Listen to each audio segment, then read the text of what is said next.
Another thing to do is year-end accruals.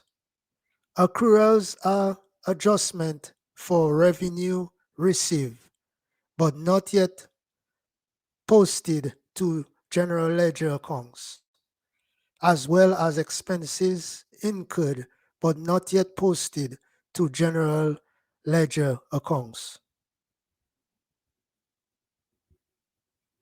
Adjusting entries are made at year end to ensure that revenue and costs are recorded in the right fiscal year.